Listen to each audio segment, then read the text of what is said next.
செங்கோட்டையன் அவர்கள் நல்லவரா? அவர் மேல ஊழல் குற்றச்சாட்டு ஏதாவது இருக்கா? இல்ல, ஊழல் குற்றச்சாட்டுல அவர் சிறைக்கு போயிருக்கார். ஓகே. ஒரு முறை சட்டமன்ற உறுப்பினராக போட்டியிட முடியாதபடி ஒரு வருடம் அவர் சட்டசபை தேர்தலையும் சந்திக்கலை. வாச்சாத்தி வழக்கு என்பது இந்தியா முழுமையும் தெரிந்த வழக்கு. இந்த வாச்சாத்தி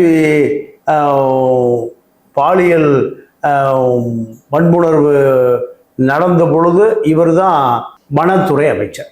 வனத்துறை அமைச்சர் மட்டுமல்ல, நீங்கள் வாச்சாத்தியில் 100க்கும் மேற்பட்ட பெண்களை நிர்வாணப்படுத்தி சித்திரவதை செய்து 25 ஆண்டு காலம் மிகப்பெரிய சட்ட போராட்டம் நடத்தியவர் இப்போ இருக்கக்கூடிய சிபிஎம் மாநில தலைவர் சண்முகம்.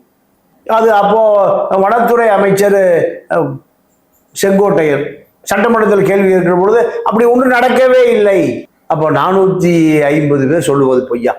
அந்த வாச்சாத்தி கிராமமே சூறையாடப்பட்டது. இன்னைக்கு அன்றைக்கு 17 வயது இருந்த பெண்கள்லாம் இன்னைக்கு 40-50 வயசு ஆயிடுச்சு. அத்தனை பேரும் குளம் குட்டை மரம் மட்டை தான் சாட்சி, எங்களை நிர்வாணப்படுத்தி எங்களை மானபங்கப்படுத்தினார்கள்னு எல்லா குற்றச்சாட்டு சுமத்துக்கிற பொழுது வனத்துறை அமைச்சர் யாரு?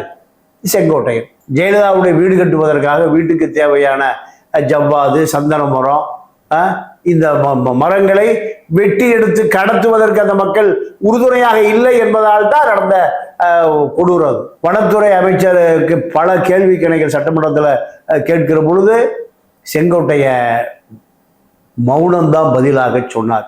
ஜெயலலிதா சொன்னாங்க அப்படிலாம் நடக்கவே இல்லை. இதெல்லாம் பல வரலாறுகள் மக்கள் மறந்துட்டான்.